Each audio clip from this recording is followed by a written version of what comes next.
What's up mga idol? Hinebra April Mega Trade, ang lakas na ng Hinebra. Pero bago mo sana ipagpatuloy ang panonood mo, ay huwag mong kalimutan na mag-subscribe bilang suporta sa aking YouTube channel. Maraming salamat idol. Pag-usapan muna sandali natin ang balita tungkol sa player ng Rain or Shine na si Beau Belga. Mawawala siya ng halos isang buwan dahil sa sakit na vertigo, kaya kailangan daw niya ng medyo matagal na pahinga. Pero hindi pa yan ang mabigat na balita tungkol sa kanya, dahil ayon sa multiple reports ay ilalagay na daw siya ni Coach Yeng sa trading block, ibibigay nga daw siya sa ibang teams kapalit ng multiple draft picks. Samantala, lumipat na tayo ngayon sa balita tungkol sa Hinebra. Alam naman nating lahat na dalawa ang pinaka-goal nila ngayong All-Filipino Conference.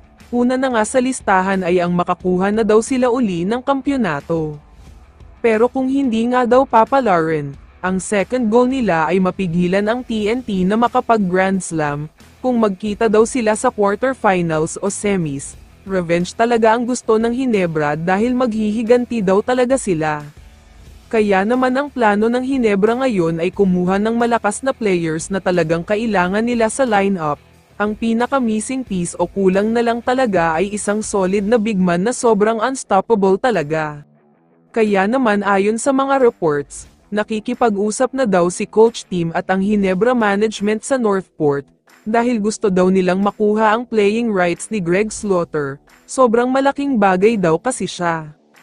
Handa nga daw ang Hinebra na bitawan ang kanilang player na si Paul Garcia, hindi lang yan dahil kasama pa daw dyan ang kanilang dalawang big man na sina Isaac Go at si Ben Adamos, may third round pick pang kasama. Para sa Hinebra ay sapat na daw ang trade offer nila dahil may makukuha naman daw ang Northport na pick, hindi na rin naman gustong bumalik ni Greg sa team nila kaya kukunin na lang siya ng Hinebra para mapakinabangan.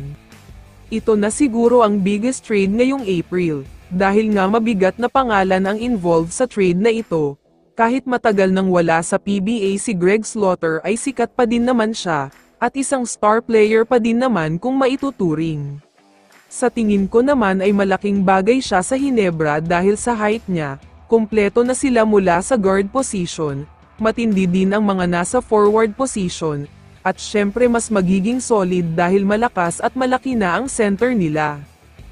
Kaya naman kung ikaw ang tatanungin idol, ano ang masasabi mo sa balitang ito? I-comment mo naman ang sagot mo sa tanong na ito. So dito na nagtatapos ang video na ito. Maraming salamat sa pagsuporta at panonood mga idol. Ingat at bye-bye.